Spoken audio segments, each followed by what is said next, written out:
morning, everyone. I'm glad you're here. Thank you very much for joining me. It might be afternoon for those of you on the East Coast. Today is August 29th, 2024, and it is Thursday. Looks like they're waiting for Old Faithful to go off.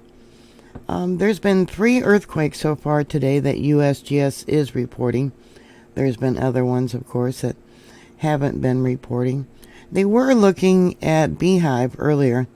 Yeah, it looked a little dirty. Yeah, so one more day and it's Friday. Yay! So let me show you. I downloaded 3 different monitors for the data, and I'm going to show you what is currently going on. So the first one that I have, the most latest that they reported, is a 1.0, 4.8 miles in depth. This is along the Snake River Plateau. Let me bring this out so you can see. Okay.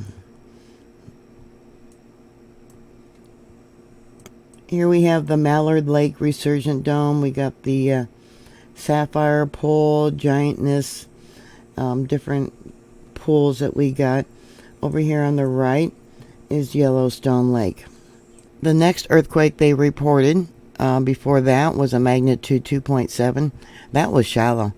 2.8 miles in depth near Etna, Wyoming. 3 people said they did feel that earthquake, and USGS gave it an intensity level of 4, which means it was felt indoors by many, outdoors by a few. At night, they would have been woken up. Dishes, windows, and doors were rattling. Automobiles would have rocked noticeably. Right along the Wyoming-Idaho border. Okay, we got intensity level 4 from there and 4. So we got a total of 3 responses. Alright, let's take a peek to see what Old Faithful's doing. Yeah, looks like it's getting ready to go off maybe. Good timing. Yeah. Oh, pretty steamy. Do people realize that they're walking on the top of an active volcano? A lot of people probably don't. They probably don't even consider that it could, erupt while they're there. Yeah. There we go. Look at that. We'll watch it for a minute here and see how big it gets. Yeah. There we go. There she goes. Yeah. I have watched it in the past where it's gone off and there was heavy winds blowing and it actually blew the water onto the boardwalk. Yeah, good timing. Yeah.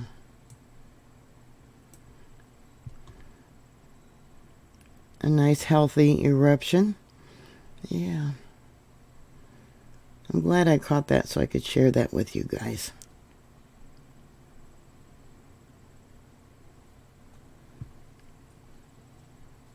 Often wondered, looking at the ground, how much rock has thrown out by that high pressure water. Yeah. I remember years ago they were doing monitoring. The whole area that's got the hotels and the parking lot built is actually on top of the area that feeds into Old Faithful, and they didn't realize that until a few years ago after they were doing some studies. Yeah, looks like it's petering out fairly well.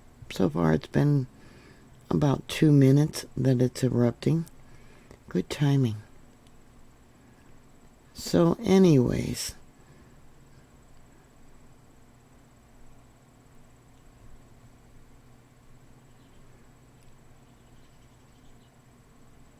here we got the magnitude 2.7, and this is the actually the Grand Valley fault zone. Sorry about that. Okay, let me bring this out. This long fault extends from eastern Idaho into western Wyoming along the western base of the Snake and probably the Snake River Ranges. I got Salt River Ranges. I might have it wrong. Alright, so it's divided up into several sections. And we'll bring it up. There's the Snake River Plateau. You can see we got a lot of earthquakes in this area. This is the area that when Yellowstone had its last major eruption, yeah, it blew out the mountains right along there. Yeah, did you hear that the local tribes are fighting Yellowstone National Park for culling the bison there? They want to eliminate a whole bunch of bison there at the park, and they're fighting it. And there's one of the majestic animals. You can see up in the back here, well, they're zooming in a little bit, but there is dead trees, and those dead trees have died because of the gases coming up through the ground. Yeah, looks like he's grazing. The next earthquake is a 0.7. Now this is a real interesting earthquake. It was at the southern end of Yellowstone Lake. Let me bring it out. Yeah, the promontory. What they can classify as the southern arm of Yellowstone Lake. Looks like that buffalo is still grazing. There's a bunch of blackbirds, grackles, or crows in the background. I don't know if you can see them or not, but they're up over here. Yeah. So I downloaded 3 different monitors. Let me pull this up so you can hopefully see this. The one on the left is Holmes Hill. The next one is Little West Thumb, where that earthquake occurred. And then the one on the far right is Maple Creek. And you can see we got a series of earthquakes here at Maple Creek that also show up at West Thumb and at Holmes Hill. So this here is the last earthquake that USGS is reporting at 12:43 as a magnitude 1.0. Once again, there's the location. It is west of the Old Faithful Station and of Mallard Lake Resurgent Dome. Yellowstone has 2 resurgent domes. This is where the ground is bulging for one day the next eruption of Yellowstone supervolcano. Most volcanoes only have 1 resurgent dome, but Yellowstone's got 2. They got this one and the other one, which is up over here, the Sour Creek Resurgent Dome. I used to have drawn out between the Sour Creek and the Mallard Lake a line showing this is the area where they got an actual uplift going between the 2 resurgent domes. So anyways, this is the location of the 1.0. That's the last one they reported. They're saying that this earthquake is 4.8 miles in depth, supposedly measured from sea level. That is shallow. That would be in the upper magma chamber. But it actually comes in as a magnitude 1.67. And this is fault movement. I've talked about how the ground is getting so brittle that when they have uplift, the ground is just, ripping open, popping. It's not bending. We'll go to the spectrogram again right there. So 4.8 miles in depth. There is another little one afterwards right there. They're not reporting it at 1312 Universal. That would have been at 7:43 a.m. whereas this 1.67 would have been at 6:43 a.m. Alright, so let's go back to this one right here at 1312 Universal. That comes in as a magnitude 1.42. Remember when they said they started having, when they would start having magnitude 2s or greater earthquakes, they would be very concerned. And yeah, they're definitely having a lot of magnitude 2s, but this one here is 1.42. And the depth is probably about the same. Let's take a look at this one. See, if you look at the depth, which goes all the way up to maybe about 13 hertz. And then this one's, well, this one's probably a little bit deeper. But again, not being reported. So, again, this is Holmes Hill. So we got this earthquake right here at 12:08 universal. Yeah, long P wave on it, it looks like. Let's see, we got one at 12:04, that 2.7. So that would be that one right there. And this one they're not reporting. Let me take a look at the spectrogram. Let's see. Let me double check this one here. This very well could be 2 earthquakes. If I divide it up into 2 earthquakes, we got a 1.65. And then the second one would be a 1.96, almost a 2. Yeah, and they're not reporting either of those. I'm going to say it's 2 earthquakes. All right, so let's go to this one that they are saying is a magnitude, what, 2.7. All right, close, but I get a magnitude 2.84. And we'll take a look at the spectrogram. Okay. They're saying that one was 2.8 miles in depth. That would have been at 6:04 a.m. local time. And then we got other ones too. You can see it. We'll just start out with the ones in red. We got 3 of them here. All right, so we got this one at 8:49 universal, which is not being reported. Let me pull this out to make sure I got everything. You know, we got the Great Salt Lake, and that was yesterday. This one was shallower, and that comes in as a magnitude 1.49. Let's go back to the seismic signature. Yeah, not really any type of P wave on it, so it was probably close to Holmes Hill. All right, then we got, let's see, this one right here. No P wave on it. At 3:20 universal, maybe about 2 to 3 miles in depth.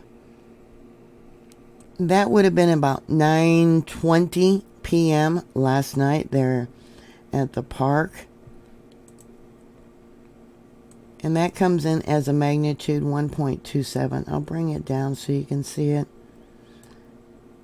If you have a larger computer, 1.27.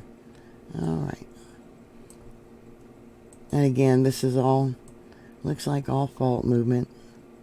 Yeah, popping of the ground. Okay.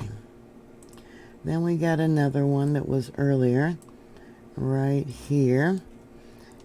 That one was at 1925 universal time. It's got a slight P wave on it. Not much of one. That would have been at 1:25 p.m. in the afternoon there at the park. And that's a small one. 0.98. 0.98.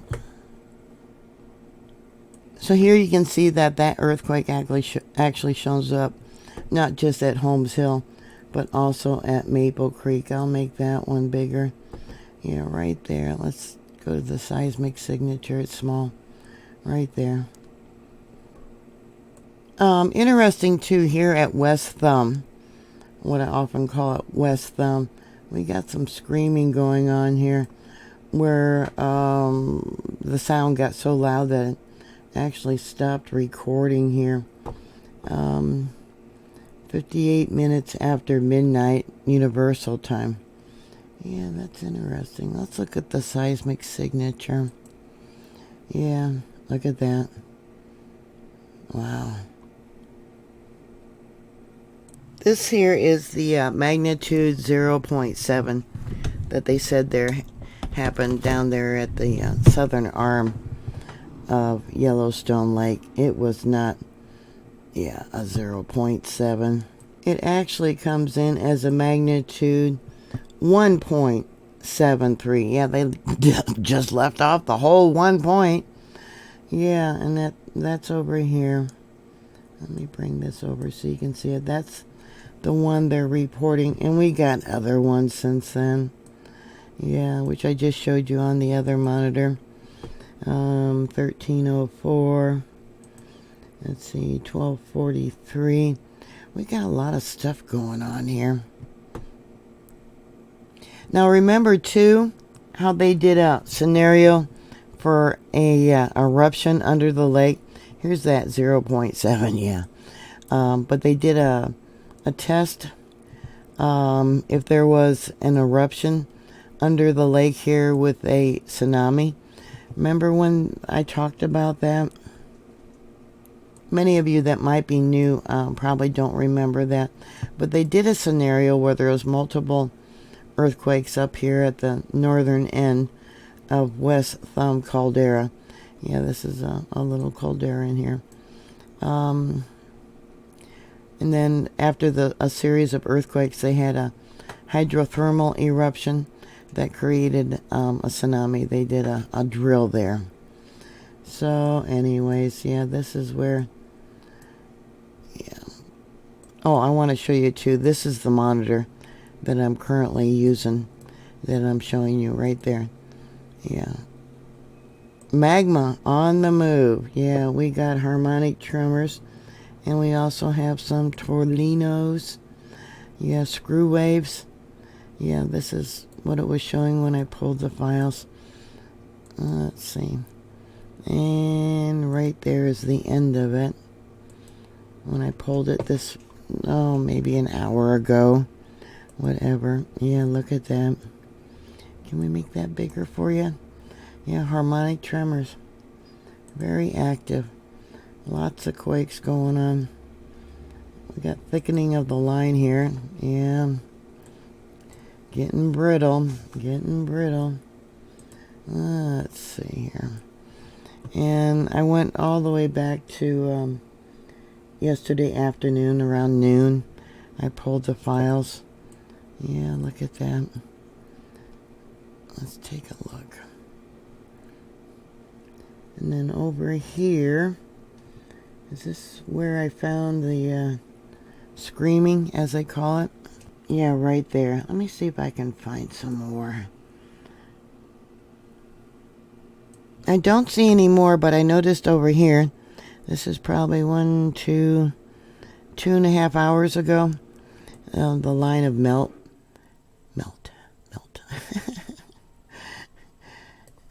Yeah, see how it rose up? Yeah, we probably got a crack that opened up where the heated water and gases rose up right there. Oh, okay, I just found this right here. We got more screaming at 23:17 Universal Time. That would have been yesterday. That would have been at 5:17 p.m. local time. Yeah, I just saw that right there. So it occurred at 5:17 and at 6:58 p.m. So a little more than an hour later, we had some more screaming. Luckily, it wasn't for very long. You know, they didn't know about screaming volcanoes until they did the study of the Redoubt volcano in Alaska. And it screamed for quite a while before its eruption. But this is the signature that you would look for prior to an eruption. Look at that. Yeah. Looks like they're looking at the back basin right now. If you want to know where different faults run through here at the park, all you have to do is look for the lines of dead trees. Yeah. I'll have to move it again, maybe. Yeah, some are, you can see this one's a little brown. That one's slowly dying right there.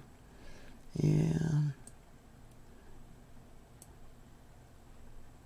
Anyways, that's all I have for you right now. If you have any thoughts or comments or questions, please put it down below. Thank you very much for watching. Please like, share, and subscribe. And I will talk to you later. God bless y'all. Bye.